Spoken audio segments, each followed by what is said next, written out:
Hello guys, आ चुके हैं हम। यूपीपीसीएस 23 का जो बैच अनाउंस हुआ था उसी के लिए जो क्लास चल रही थी यूट्यूब पे, मेरी पोर्टल पे जो क्लास चल रही थी, उसी क्लास में हिस्ट्री क्लास में ले रहा था। उसी को आगे बढ़ाते हुए आज मैं पढ़ाऊंगा सामाजिक और धार्मिक सुधार आंदोलन। मगर ये जो क्लास होगा प्रश्नों के माध्यम से होगा। पेपर पास में है तो हमने सोचा कि उन्हें प्रश्नों के माध्यम से ही आप लोग को अधिक से अधिक बताया जाए, ताकि एक प्रैक्टिस सेट भी हो जाएगा और तैयारी भी कंप्लीट हो जाएगी। 14 मई पास में है, 90 पार करना है। चलिए, बातें तो बहुत होती रहेंगी। मेरा नाम प्रभात रंजन, मैं यूनियन एग्जाम पीसीएस के प्लेटफॉर्म पे स्वागत करता हूं। चलिए बातें करते हैं, बीच बीच में बातें करते रहेंगे। क्लास पे आते हैं सीधे हम लोग। आइए, सामाजिक और धार्मिक सुधार आंदोलन, ठीक है। अब चलेंगे प्रश्नों के माध्यम से ही हम लोग इस पे करेंगे काम।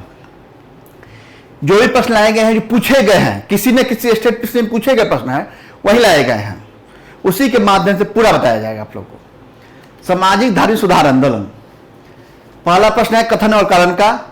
19वीं सदी के सामाजिक धार्मिक सुधार आंदोलन के कारण भारत का आधुनिकीकरण हुआ तो आधुनिकीकरण तो हुआ ही हुआ। कैसे? शिक्षा के क्षेत्र में आधुनिकीकरण हुआ और जो भी कुरीतियां थी उस पर प्रतिबंध लगाए गए। समाज में तो आधुनिकीकरण हुआ ही हुआ। यहां सामाजिक धार्मिक बात कर रहे हैं तो धर्म और समाज में आधुनिकीकरण आया। धर्म पे प्रतिबंध लगाए गए, वेद पे प्रतिबंध लगाए गए, जितनी सामाजिक कुरीतियां थी उस पर प्रतिबंध लगाए गए, उसमें आधुनिकीकरण के तत्व देखते हैं। दूसरा स्टेटमेंट कारण क्या है कि सामाजिक धार्मिक आंदोलनों के मूल में बुद्धिवादी वैज्ञानिक दृष्टिकोण, अन्य ऐसे विचार थे जो आधुनिकता को आधार माने जाते हैं। आए कैसे? तो कारण बता रहा है कि उस समय जो आंदोलन चले उसके मूल में बुद्धिवादी तत्व, वैज्ञानिक दृष्टिकोण अपनाया जाना और अन्य ऐसे विचार थे जिनके माध्यम से आधुनिकता का आधार बना। तो कथन और कारण दोनों सही है और दोनों एक दूसरे का व्याख्या भी कर रहा है, क्योंकि बिना वैज्ञानिक दृष्टिकोण से आधुनिकीकरण नहीं आ सकता था। बुद्धिवादी तत्व आए तो मानववाद की व्याख्या हो गई, प्लस अन्य विचार जो आए तो उनके माध्यम से आधुनिकता भी आ गई। तो ये कारण स्पष्ट कर रहा है। चलिए, इसका आंसर होगा ये, और दोनों सही है और ये सही व्याख्या भी कर रहा है। चलिए, दूसरा प्रश्न है कि निम्न में किस वर्ग ने सर्वप्रथम पश्चिमी सभ्यता से प्रभावित हुआ था या पश्चिमी सभ्यता को प्रभावित किया था? तो कौन सा वर्ग? वेस्टर्न कल्चर कौन ध्यान करेगा? जो शिक्षित वर्ग होगा, यानी शिक्षित हिंदू मध्य वर्ग, ठीक है। इसमें ऑप्शन यदि देखा जाए तो दोनों होना चाहिए था, शिक्षित मुस्लिम वर्ग में भी, क्योंकि पश्चिम सभ्यता से दोनों वर्ग प्रभावित हुए थे। मगर मैंने प्रश्न देखा तो इसका आंसर सी दिया था, शिक्षित हिंदू मध्य वर्ग। निम्न महापुरुषों में से किसे भारतीय जागृति का जनक कहा जाता है? अब आगे हम लोग पर्सनालिटी पे, सामाजिक धार्मिक सुधार आंदोलन में जो पर्सनालिटी काम किए उन पे हम लोग आते हैं। निम्न महापुरुषों में से कौन भारतीय जागृति का जनक माना जाता है? तो है राजा राम मोहन राय। कौन? राजा राम मोहन राय। अब इनके बारे में थोड़ा जान लेते हैं। राजा राम मोहन राय, राजा राम मोहन राय का जन्म जो हुआ था 1803 ईस्वी में हुआ था और इनकी मृत्यु जो हुई थी 33 में हुई थी। इनका नाम राम मोहन राय था और राजा की उपाधि किसने दिया था? तो इनको राजा की उपाधि अकबर II, मुगल वंश के शासक, उत्तर मुगल काल में पढ़ेंगे, अकबर II उनके द्वारा राजा की उपाधि दी गई थी। क्यों दी गई थी भाई? कैसे, क्यों दी गई इनके द्वारा? तो अकबर द्वितीय का जो पेंशन था उसको फिक्स कराने के लिए, उसको बढ़ाने के लिए ये गए कहां? ब्रिटेन 1830 ईस्वी में। और एलिजाबेथ जो थी, महारानी एलिजाबेथ, ब्रिटिश, विलियम चतुर्थ नाम था उनका, विलियम चतुर्थ थे राजा, उनके पास गए कि भाई साहब आग्रह किए कि इनका जो है पेंशन बढ़ा दिया जाए। तो इसी की खुशी में इन्हें अकबर द्वितीय ने राजा की उपाधि दे डाला। गए अकबर ने ब्रिटेन गए और ब्रिटेन में ही 1833 ईस्वी में इनकी मृत्यु हो जाती है।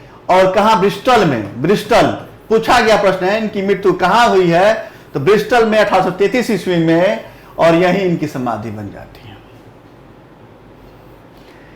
राजा राम मोहन राय को भारतीय जागृति का जनक भी कहा जाता है, क्योंकि ये पश्चिमी शिक्षा से प्रभावित भी थे, प्लस इन्हें भारतीय पुनर्जागरण का पिता भी कहा जाता है।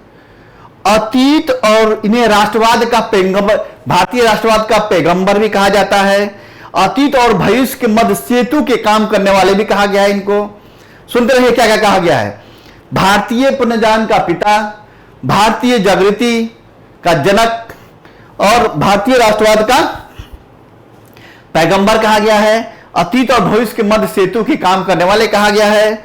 इन्हें भारतीय राष्ट्रवाद का जनक, आधुनिक भारत का पिता भी कहा गया है इन्हें, और प्रथम आधुनिक पुरुष भी कहा गया है, और इनको युग दूत भी कहा गया है।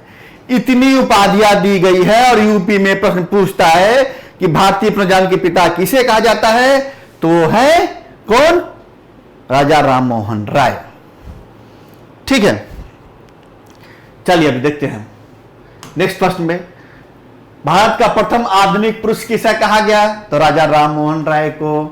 बताया था मैंने, राजा राम मोहन राय को राजा की उपाधि किसने दी, तो अकबर द्वितीय ने दी थी, जब इनकी पेंशन के लिए बात करने 1830 ईस्वी में लंदन गए थे।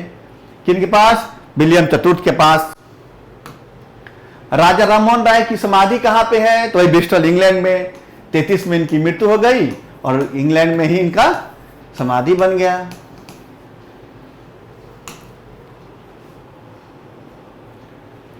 राजा राम मोहन राय ने निम्न में किसका विरोध नहीं किया था? राजा राम मोहन राय ने निम्न में किसका विरोध नहीं किया था,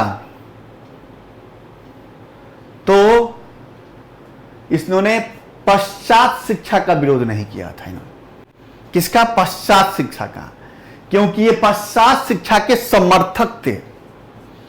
वो चाहते थे कि भारत में पश्चात शिक्षा को ग्रहण किया जाए और उन्हीं के माध्यम से भारत में सामाजिक धार्मिक सुधार आंदोलन हो, यानी जो भी कृतियां हो उनके खिलाफ आवाज उठे, और पश्चात शिक्षा के माध्यम से ये हो सकता है। तो इन्होंने इसका समर्थन किया था, विरोध नहीं किया था। विरोध किसका किया? तो बाल विवाह का विरोध किया इन्होंने, सती प्रथा का।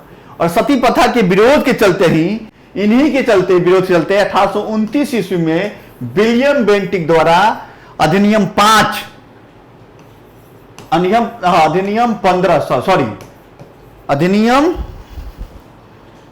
अधिनियम जो था 5 ही था, अधिनियम 5 के माध्यम से 1829 ईस्वी में सती प्रथा निषोध कानून लेके आया विलियम बेंटिक। इन्हीं के प्रयास से निषेध कानून लेके आया था। मूर्ति पूजा का भी इन्होंने विरोध किया था, पश्चात का विरोध नहीं किया था। तो और किसका विरोध किया? तो बाल विवाह का, सती प्रथा का, मूर्ति पूजा का, जातिवाद का विरोध इन्होंने किया। अस्थाई बंदोबस्त का इन्होंने क्या किया? नहीं, हाँ, पुरोहित वर्गों को अस्वीकार किया इन्होंने। तो समर्थन किसका किया? तो पश्चात शिक्षा का समर्थन किया इन्होंने। संपत्ति में महिलाओं के अधिकारों का समर्थन किया इन्होंने, प्लस और इन्हें अंग्रेजी शिक्षा में माध्यम से शिक्षा दिए जाने की बात की, उनका समर्थन किया राजा राम मोहन राय ने। चलिए आगे बढ़ते हैं।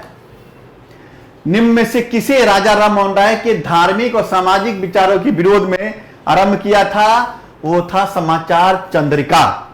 समाचार चंद्रिका जो द्वारा ये राधाकांत देव और धर्म सभा, ये तीनों ने, राधाकांत देव का था समाचार चंद्रिका और एक धर्म सभा था, इस सब ने क्या किया? इनका विरोध किया, इनके धार्मिक और सामाजिक विचारों का। ठीक है,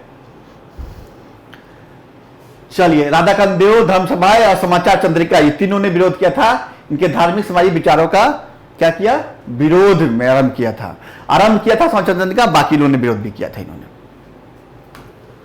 राजा राम मोहन राय द्वारा ब्रह्म समाज की स्थापना कब की गई?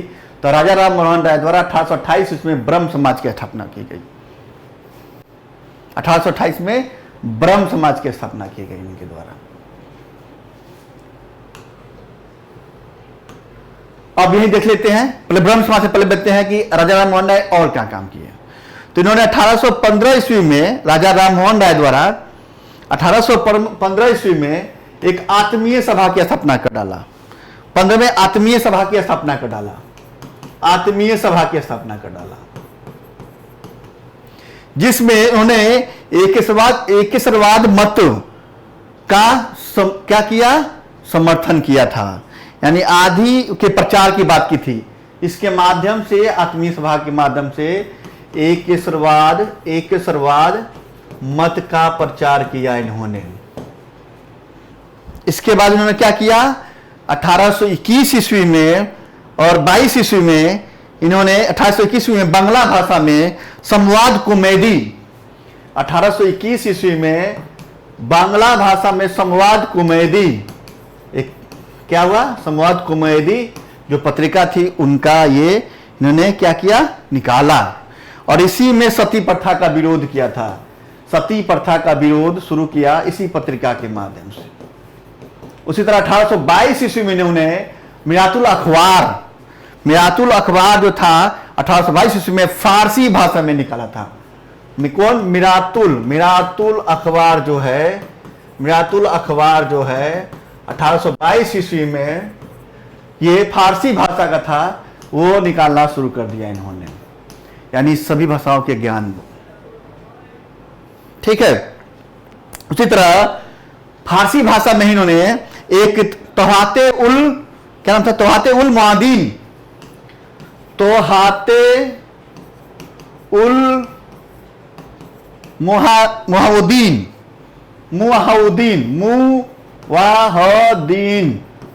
एक मिनट रुकिए,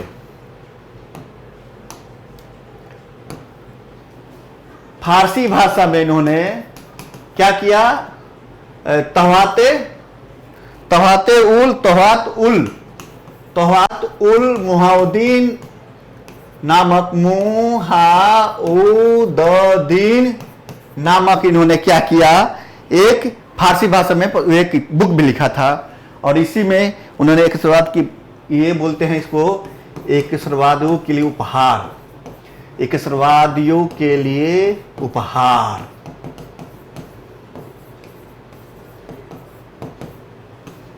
ये सब पूछा जाता है।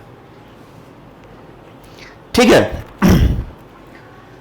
हाँ, तो अब आते हैं मेन प्रश्न पे, जो प्रश्न यहां चल रहा था कि 1828 ईस्वी में इन्होंने क्या किया, ब्रह्म समाज की स्थापना कर डाला।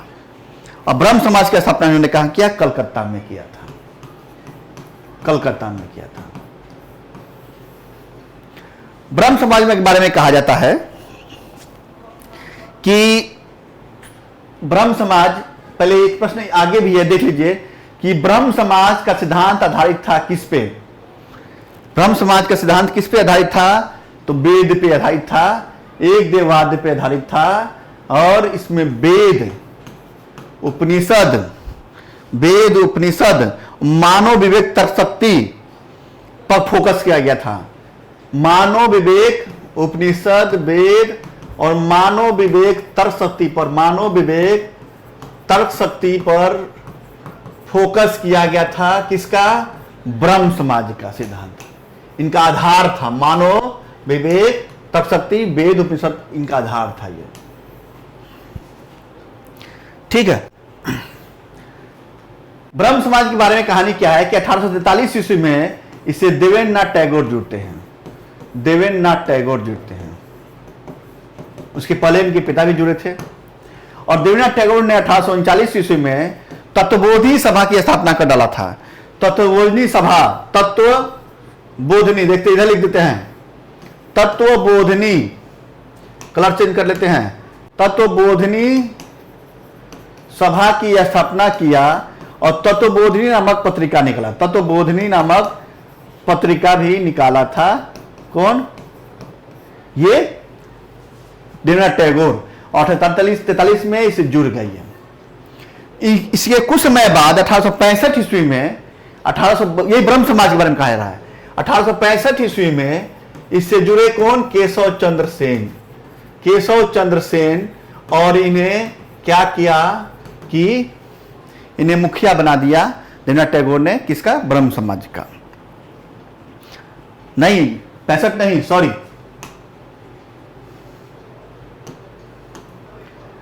केशव चंद्र सेन जो जुड़े हैं 1857 में जुड़े थे। केशव चंद्र सेन जो जुड़े 1857 में जुड़े थे इनसे। ठीक है।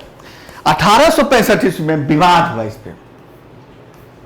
1865 ईस्वी में विवाद हो गया और ब्रह्म समाज दो भागों में बट गया। एक ब्रह्म समाज देवेंद्रनाथ टैगोर की था, वो था आदि ब्रह्म समाज, आदि ब्रह्म समाज, और एक हो गया भारतीय ब्रह्म समाज जो केशव चंद्र सेन का था। भारतीय ब्रह्म समाज, भारतीय ब्रह्म समाज, चेहरा मेरा कोई देखे कोई बात नहीं है, मगर मैटर दिखना चाहिए। केशव चंद्र सेन द्वारा ये जब विवाद हुआ था 65 में तो बटा, तो दो भाग बटा, भारतीय ब्रह्म समाज केशव चंद्र सेन का, और आदि ब्रह्म समाज जो हुआ वो देवेंद्रनाथ टैगोर का हो गया, टैगोर का हो गया। विवाद हुआ, विवाद पर बटा। इसके बाद यही नहीं रहा ब्रह्म समाज कहानी। ब्रह्म समाज की कहानी यह हुआ कि जब भारतीय ब्रह्म समाज जो बना केशव चंद्र सेन द्वारा, उसमें भी बंटवारा हुआ, क्योंकि 1872 ईस्वी में इन्हीं के प्रयास से, किनके प्रयास से, केशव चंद्र सेन के प्रयास से, केशव चंद्र सेन के प्रयास से नेटिव मैरिज एक्ट आया था। यह भी पूछा जाता है नेटिव मैरिज एक्ट किसके प्रयास से?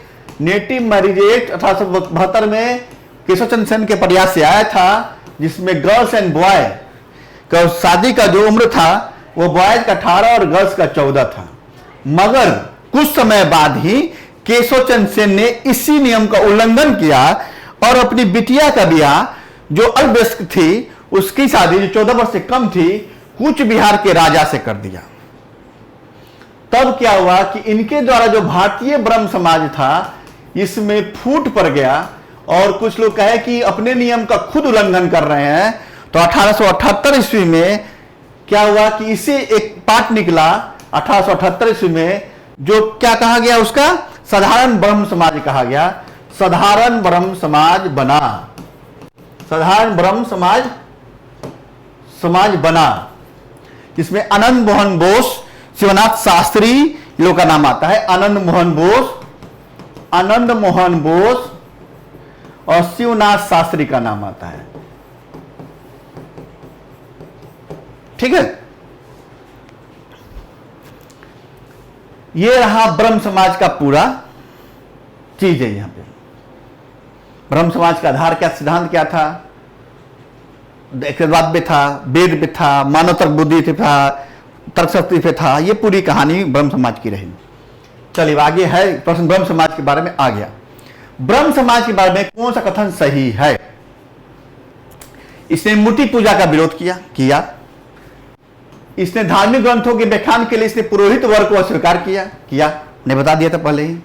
इसने इस सिद्धांत का प्रचार किया कि वेद त्रुटिपूर्ण है, तो ये भी किया इसने। 1 2 3 वेद त्रुटिहीन है और वेदों को इसने अस्वीकार कर दिया था, तो इसलिए 1 2 3 हुए। मूर्ति पूजा विरोध तो पहले बता चुके थे। धार्मिक ग्रंथों की व्याख्या पुरोहित वर्ग का स्वीकार किया था, ये भी बता चुके थे। सिद्धांत भी प्रचार किया कि वेद त्रुटिहीन है, वेद को माना भी और वेद को त्रुटिपूर्ण माना भी। ठीक है, इसलिए कंफ्यूज नहीं होना है, आंसर में 1 2 3 होना ही है। आदि ब्रह्म समाज की स्थापना किसने की? अभी बताया ना कि आदि ब्रह्म समाज की स्थापना केशव चंद्र सेन द्वारा स्थापित की गई थी। कब? जब 1865 में विवाद हो गया तो केशव चंद्र सेन की आदि ब्रह्म समाज और देवेंद्रनाथ टैगोर की भारतीय ब्रह्म समाज। भारतीय ब्रह्म समाज की स्थापना देवेंद्रनाथ टैगोर द्वारा की गई थी। दयानंद सरस्वती, आप देखिए ये रहा पूरा ब्रह्म समाज की बातें रही। अब आइए हम लोग आते हैं आर्य समाज पे।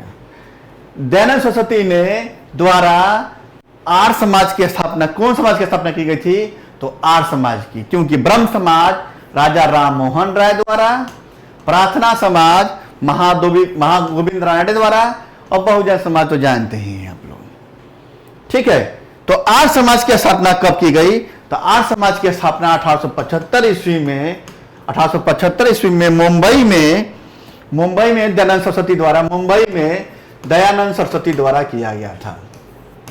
दयानंद सरस्वती द्वारा किया गया था मुंबई में।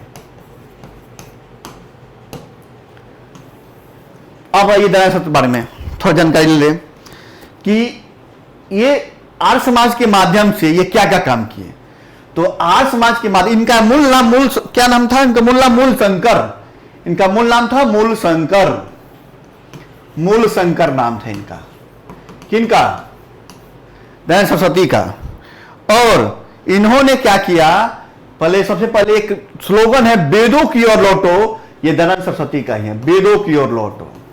यानी वेदों की ओर लौटो, और वेदों के पुनरुत्थान की जो बात करेंगे ये भी आर्य समाज के लोग दयानंद सरस्वती द्वारा किया जाएगा। शुद्धि आंदोलन चलाया जाएगा दयानंद सरस्वती द्वारा। शुद्धि आंदोलन, हिंदू धर्म में जो भी व्याप्त दोष हैं, कुरीतियां हैं, उनको दूर करने का प्रयास किया जाएगा इसी आर्य समाज के माध्यम से। प्लस वैदिक धर्म को पुनः शुद्ध करना है। एक और चला शुद्ध आंदोलन के बाद गोरक्षा आंदोलन भी चलाया था इन्होंने। गोरक्षा सभा की स्थापना भी किया और गोरक्षा आंदोलन भी चलाया था इन्होंने। एक सत्यार्थ प्रकाश किताब भी लिखा था इन्होंने। सत्यार्थ प्रकाश किताब भी लिखा था इन्होंने। प्लस पाखंड क्या नाम था उसका? झूठे था। पाखंड खंडनी पातक, पाखंड खंडनी पताखा फहराया था, जो झूठे धर्मों के क्या वह खंडन करने हेतु। पाखंड खंडनी पताका फहराया झूठे धर्मों के खंडन करने के लिए। स्वराज शब्द का पहला मांग दयानंद सरस्वती द्वारा किया गया था। ठीक है। इसके बाद इनके द्वारा छुआछूत, जाति भेद, बाल विवाह का विरोध किया गया और विधवा विवाह, अंतरजातीय विवाह का एक मिनट लिख ही देते हैं इसको हम। विरोध किसका किया गया? तो छुआछूत। हाँ। दूसरा किसका विरोध किया गया इनके द्वारा?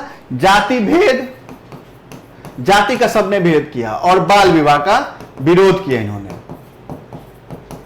समर्थन किसका किया इन्होंने? तो समर्थन किया इन्होंने किसका? तो विधवा विवाह और अंतरजातीय विवाह का। विधवा विवाह और अंतरजातीय विवाह का इन्होंने समर्थन किया।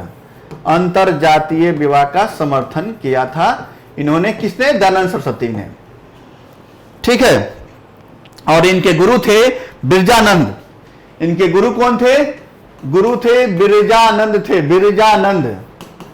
बिरजानंद। इनका जन्म हुआ था मोरबी में। कहा? गुजरात में मोरबी में इनका जन्म हुआ था इनका। ठीक है। इतना बातें दयानंद सरस्वती के बारे में है। और भी है, देखिए क्या क्या है।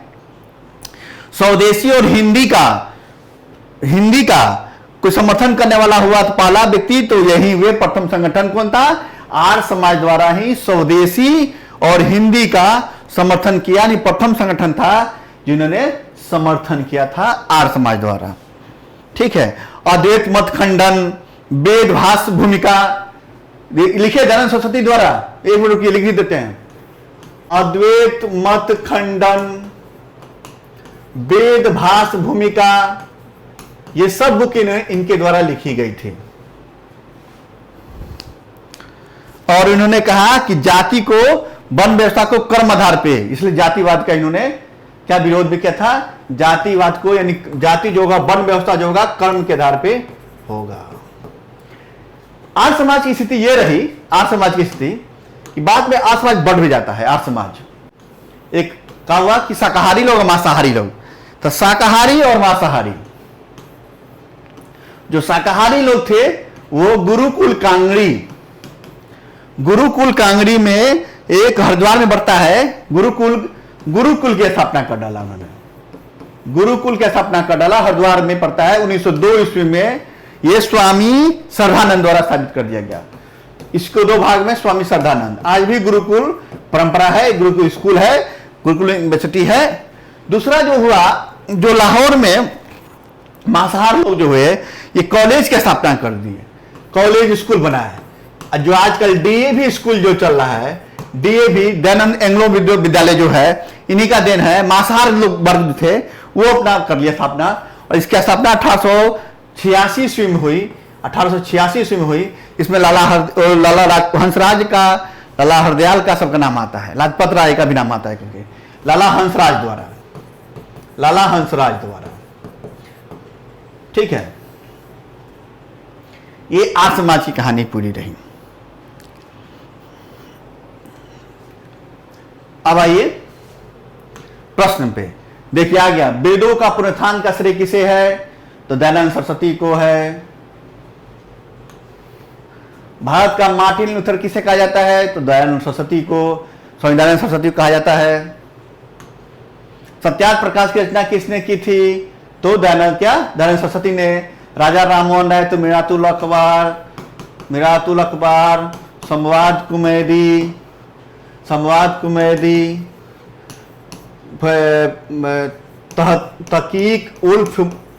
तहकीक उल मुहावदीन,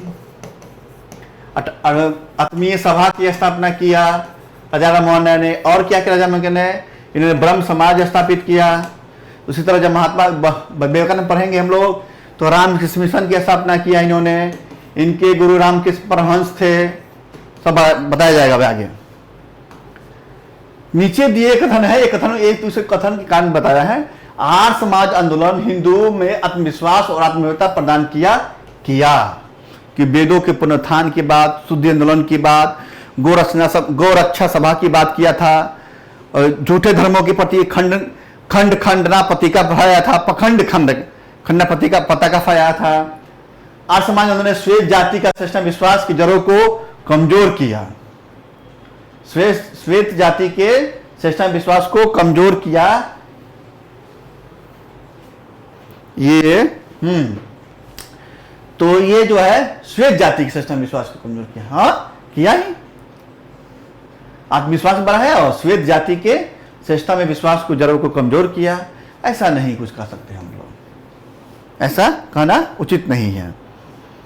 ठीक है, थोड़ा जल पी लेते हैं, 1 मिनट का समय दीजिए हमको।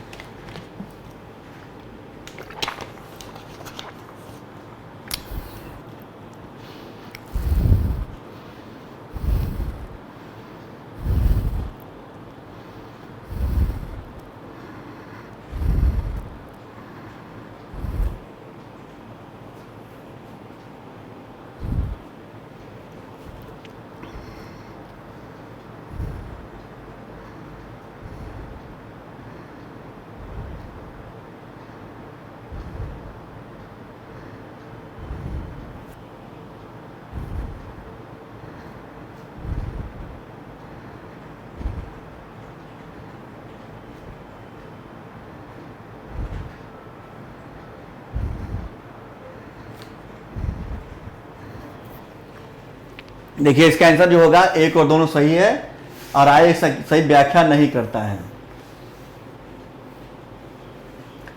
एक इसके पहले जो प्रश्न था, ये वाला प्रश्न था, इसमें ये आंसर मैंने बताया था कि कहीं कहीं 1 2 मिलता है, वेद त्रुटिपूर्ण है, ये नहीं कहा था। इसमें 1 और 2 इसका आंसर होगा। हाँ, मूर्ति पूजा का विरोध किया था और धार्मिक ग्रंथों की व्याख्या के लिए पुरोहित वर्ग का स्वीकार किया था। ठीक है, वेदों पे तो विश्वास किया इन्होंने, त्रुटिपूर्ण नहीं कहा। ठीक है, ये मतलब एक हमने आंसर में देखा था 1 2 3, तो हमने फिर देखा कि अभी दिमाग में आ रहा था जब क्लास ले रहे थे, अभी जस्ट आगे बढ़े तो हम कहें कि यार वेद पे तो विश्वास किया था, तो हमने आंसर कैसे बता दिया 1 2 3। तो हम इसलिए पीछे आके बता रहे हैं आप लोग को कि इसका ब्रह्म समाज के बारे में मूर्ति पूजा का विरोध किया और धार्मिक ग्रंथों दिखाने के लिए पुरोहित वर्ग को स्वीकार किया। इसने वेद त्रुटिपूर्ण है इसकी बात उन्हें स्वीकार नहीं किया था। वो जो प्रश्न है अभी जो मैं करा रहा हूं, ये वाला, इसमें जो है एक जगह मुझे मिल गया कि हिंदुओं में आत्मविश्वास और आत्मीयता प्रदान किया, ये तो बात सही है, और श्वेत जाति के श्रेष्ठ विश्वास की जड़ों को कमजोर किया। ठीक है, इसका जो आंसर मिला हमको इस जगह, कहा कि दोनों सही, हम व्याख्या नहीं करता। ठीक है, और आप लोग को जो इसका आंसर कुछ लगे तो कमेंट बॉक्स में कमेंट कर सकते हैं आप लोग, डाउट लगे तो बेहिचक। किसने कहा था कि अच्छा शासन स्वशासन का स्थानापन्न नहीं है। तो शासन स्वशासन जो भी बात करेंगे सब हम लोग दयानंद सरस्वती पे जाएंगे। किस व्यक्ति ने सर्वप्रथम स्वराज शब्द का प्रयोग किया, हिंदी को राष्ट्र भाषा माना, वो से दयानंद सरस्वती। पता है ना, हिंदी कोई संगठन था, दयानंद सरस्वती थे, इन्होंने हिंदी शब्द का पहला प्रयोग किया, यानी समर्थन भी किया था इन्होंने। 19वीं शताब्दी के उत्तरार्ध में नव हिंदूवाद के सर्वश्रेष्ठ प्रतिनिधि कौन थे? तो वो थे विवेकानंद। कौन थे? स्वामी विवेकानंद थे ये। स्वामी विवेकानंद के गुरु का नाम रामकृष्ण परमहंस था। ठीक है। और इनका जो जन्म हुआ था वो हुआ था 1863 ईस्वी में, और इनकी जो मृत्यु हुई थी 1902 ईस्वी में हुई थी। इन्होंने 1896, कहीं कहीं 97 में मिलता है, एनसीईआरटी 96 ही दिया है, 96 में रामकृष्ण मिशन की स्थापना कर डाला। रामकृष्ण मिशन की स्थापना किया इन्होंने अपने गुरु मिशन की। और बाद में ये बेलूर में मठ किया था। ये कहाँ किए? तो कलकत्ता के बरार में किए थे। बरार मिलता है कहीं कहीं, क्या नाम था? बारगर था, कलकत्ता का बारगर में रामकृष्ण मिशन की स्थापना किया ना। ठीक है। उसके बाद इन्होंने किताब लिखा ज्ञान योगी कर्म योगी। इन्होंने किताब लिखा ज्ञान योगी कर्म योगी के नाम से किताब लिखा था। प्लस ये जो स्वामी विवेकानंद जो था, इनका मूल नाम जो था नरेंद्रनाथ, कहीं का दत्त मिलता है, नरेंद्रनाथ दत्त, मगर खेतरी के महाराजा द्वारा के सुझाव पे इन्होंने नाम अपना लिया स्वामी विवेकानंद। किसके? खेतरी के महाराजा द्वारा, खेतरी के महाराजा के सुझाव पे इनका नाम अपना लिया क्या? स्वामी विवेकानंद। 1893 ईस्वी में ये विश्व हिंदू परिषद, शिकागो में विश्व हिंदू सम्मेलन हुआ, और वहां विश्व धर्म संसद 1893 ईस्वी में शिकागो में विश्व धर्म संसद का आयोजन हुआ। विश्व धर्म संसद का आयोजन हुआ और उन्होंने व्याख्यान दिया अपना, और उसी व्याख्यान के बाद से ये फेमस हो गए। और व्याख्यान में क्या था? तो आध्यात्मवाद एवं भौतिकतावाद के मध्य संतुलन की जो बातें थी पूरा उन्हें व्याख्यान दिया। यही से में आध्यात्मवाद एवं भौतिकवाद के बीच मध्य संतुलन की जो बातें थी, मध्य संतुलन की बातें पूरी बताया उस व्याख्यान में। पूरा यही व्याख्यान था उनका।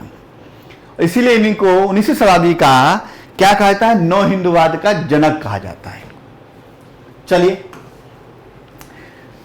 विवेकानंद शिकागो में आयोजित पार्लियामेंट ऑफ वर्ड्स यानी विश्व धर्म संसद में भाग कब लिया था? तो है 1893 ईस्वी में। व्यावहारिकता वेदांत के प्रतिपादक कौन थे? तो विवेकानंद जी थे। इनसिकस, अच्छा ये लगता है कुछ गलत हो गया, यानी कौन सा विद्वान था जिन्हें समाज सुधार थे, जिन्हें ज्ञान योग कर्म योग राजयोग नामक पुस्तकें लिखी थी? वो थे स्वामी विवेकानंद जी। और रामकृष्ण मिशन की स्थापना किसने की थी? तो स्वामी विवेकानंद ने रामकृष्ण मिशन की स्थापना कर डाला था। ठीक है, रामकृष्ण मिशन की स्थापना। और ब्रिटिश साम्राज्य पूरी तरह से सड़ चुका है, हर तरह से भ्रष्ट अत्याचारी और हीन है, यह कथन किनके द्वारा किया गया था? तो सिस्टर निवेदिता द्वारा किया गया था।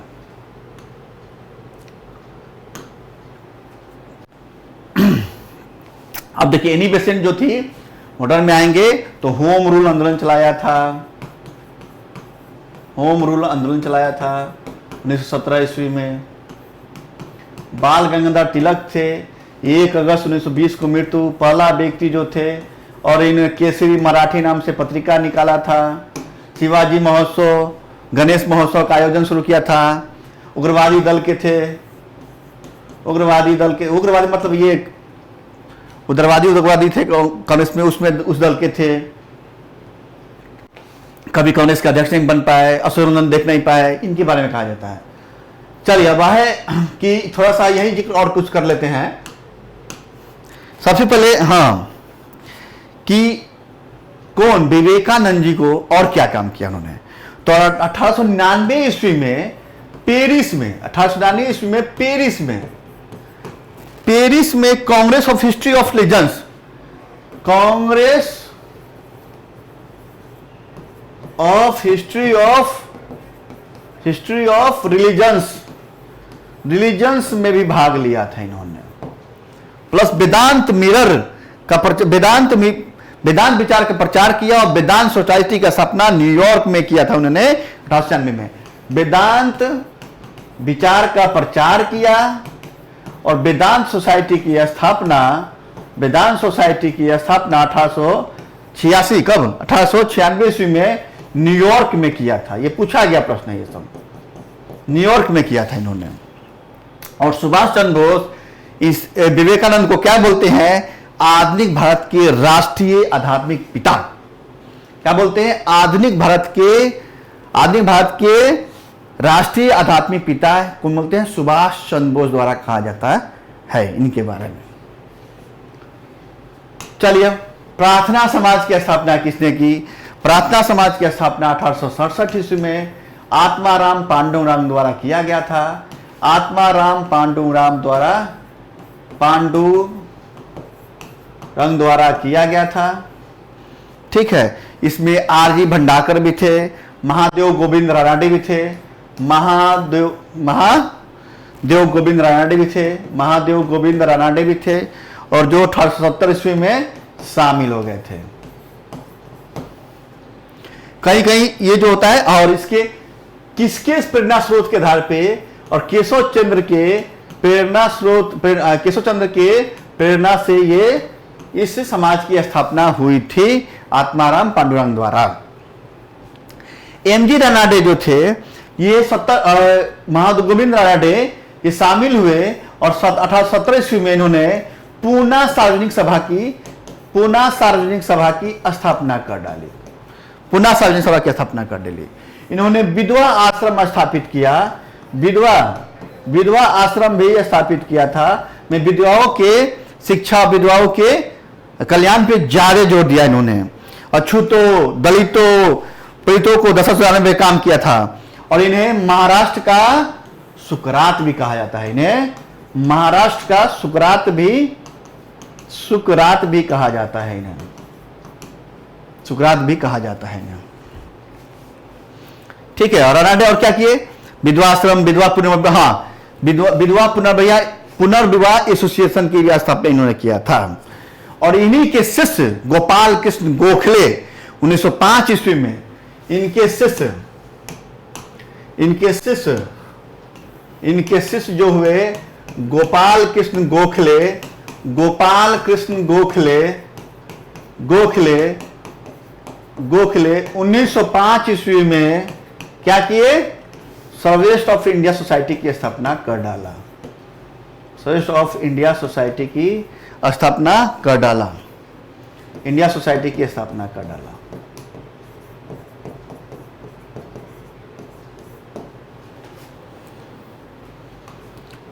देव समाज के संस्थापक कौन थे? तो शिव नारायण अग्रहोती देव समाज के संस्थापक थे। ओ स्लाइड खत्म। मतलब सामाजिक धार्मिक सुधार आंदोलन आज इतना ही।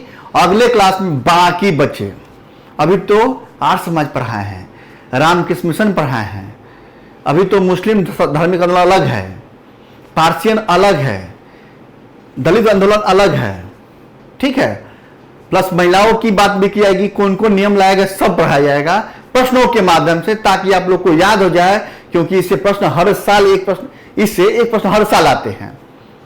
चलिए, बातें ज्यादा नहीं करेंगे, टाइम कम है, पढ़िए आप लोग भी। इसी के साथ ही जय हिंद, जय भारत साथियों। अरे तुम नहीं थे?